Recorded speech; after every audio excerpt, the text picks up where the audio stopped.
I had such a frustrating day yesterday. I had several conversations with women that are mostly followers of Jesus, some of other faiths, and it was just incredibly frustrating to hear basically that they all believed abortion should be a thing. And they were very offended at the thought, at my saying that you can't be a true follower of Jesus or, a true devotee of Lord Krishna, of the, East Indian faith, a Buddhist, they value all life.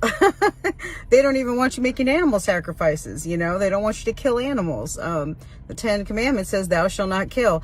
And I am just amazed, very disheartened, and just so sad that feminism has done such a good job that even if they don't like the idea of abortion, they feel they have no right to be a morality police to tell other women what to do with their bodies.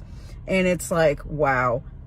So in other words, just like, I don't know if it's Albert Einstein who said it, but all you need for evil to succeed is for good men and women to do nothing. Okay? So, and I also tried to explain the fact that, first of all, this whole thing is only happening right now because this administration sucks badly. I'd like to cuss and tell you what I think they suck, but I'm not going to. So, but they're doing very badly. They know that they're going to do very badly in the polls. And they said, okay, let's pull this out of our desperation playbook. And what's going to save our ass? Okay. Oh, let's stir up Roe versus Wade and abortion. This will get everyone riled up on both sides because many women, even in the church, believe that this should be a right, and it is horrifying. But anyway, so now you've got all the distraction off of Ukraine, off of COVID, off of the gas prices, the coming food shortages, manufacturing plants burning down, getting hit by planes and all kinds of stuff, and all other sorts of issues that are going on. And now everybody's just all concerned with women's rights, blah, blah, blah, blah, blah, blah, blah, blah, blah. And it's disgusting. It's disgusting. So a shame on everybody that is falling for it. The only reason that I've done any posting is because, well, guess what? If you're going to talk about it, then I'm going to let you know what a woman of God is supposed to think about it. Because I've told everybody, listen, these are the last days. In the Indian culture, it's called Kali Yuga, the last stage of the universe. And in the Indian, in the Hindu culture, they believe Lord Krishna is coming back. Okay, God's going to come back on a white horse. All right, and of course, Christianity or followers of Jesus, it is that Jesus will come back on a white horse, which is very interesting. But anyway, so the whole point is that God is supposed to come back and set things right. Okay, and what are we supposed to be doing while we're waiting for him to come back? We are supposed to stand against evil. When we've done everything that we can do, right? Put on the full armor of God, pray, speak out, whatever. We're supposed to stand on the word of God and be the light in a rock in this lost and dying world, okay? That other people can look to and say, well, you know what? They didn't cave. They didn't cave to the culture. They didn't cave to, what society wants them to say. They're not afraid of losing friends or family, okay? Because my circle gets smaller every day. Because I'm not caving. I refuse. And it's so funny because I get so disgusted the more that I hear these modern women of faith talking. And Undead Chronic does a really good job of covering many articles written by these Christian feminists. Even though there was a video about an article it was written by a woman. A lot of people thought a man wrote it, but it was written by a woman. It was called Men Prefer Women Who Are like young virgins that are debt-free and tattooless, right? and a Christian woman whose mother is a therapist for the church did a video about it, and it was disgusting. The woman is losing her mind, and it's the same kind of thing I see over and over again. Like Mr. Samuel's show last night, he had 2 women on, and these women almost don't even want to admit or acknowledge that they're Christians, but they want to say that they believe in God, and it's like they only want what the good parts that they want for Christianity, which is basically a good man who does what he's supposed to do. But they don't like the idea of order, of hierarchy, of being told what their role is. No, the one lady wants to be an ambassador and travel around the world and, get a law degree and this and that and the other. And it's like feminism has completely subverted the church. You can't tell a young woman today that her role is to remain a virgin, to find a good man young, to get married and start bearing children. Like, you literally can't tell a woman that today. She's going to lose her mind. Her mother's going to lose her mind. If she has a father, he's going to be miserable. So it is absolutely disgusting. It's disgusting.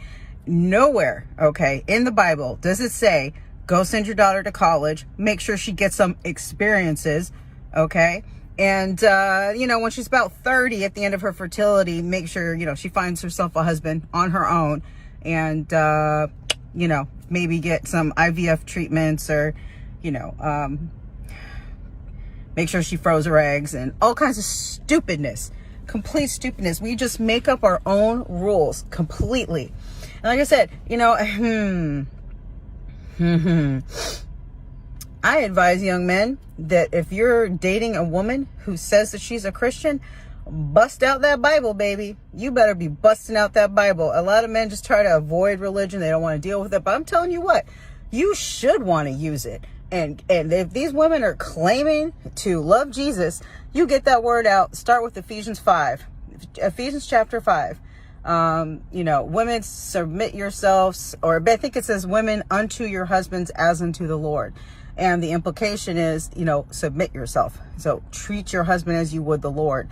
As the husband is the head of the wife, as Christ is the head of the church, blah, blah, blah. And, I don't remember off the top of my head. Usually I'm better, but whatever. And at the end of that one particular paragraph, it says, and see that the wife respects her husband and submits to him in everything. Just start with that. See what her reaction is. Okay. That'll tell you whether she's wifey material or not, whether she's a serious follower of Jesus or not.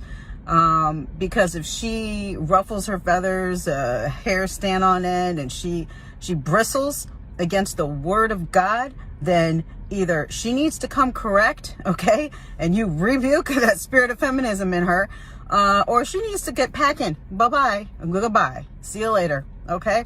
Because she's faking a fraud. Plain and simple. I'm so tired of it. And I'm like, you know what? Sometimes I tell myself, Radha, why do you even care? Who cares? And is it because God holds us responsible for our part to play in standing up for him and standing up for his word? There's some things that, everybody's growing, everybody's learning, everybody's on a journey, but there are other things that are completely non-negotiable, okay? And you would think the idea of killing your child would be a non-negotiable, a non-starter for someone who believes in God, okay?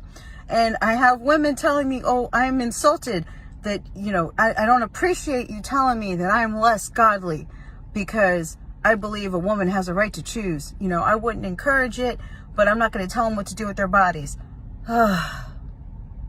Well, if everybody did that, then everyone can just do whatever the F they want to do. Isn't that right? And that's pretty much what happens in society today.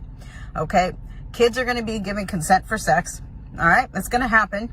They're already working on it. Why do you think they push giving kids the right to choose their own sexuality at such a young age? And they can have, they can be transgender and they can change their sex and all this kind of stuff. Why do you think that is? The push for that is to give children autonomy over their own sexuality and their own sexual decisions, okay? And that way, they can eventually push legislation to say children can consent. And it might start at, I don't know, 14 or 12, and they'll just keep pushing it. This is what these people do. And you already have 11 states where a mother can all of a sudden decide she has mental health issues, and you could have a full-term baby get ready in the middle of delivery and go, oh, I don't want this child anymore. You don't call that a sacrifice? They are sacrificing those children and then taking all their organs and selling them. That is well documented at this point, okay?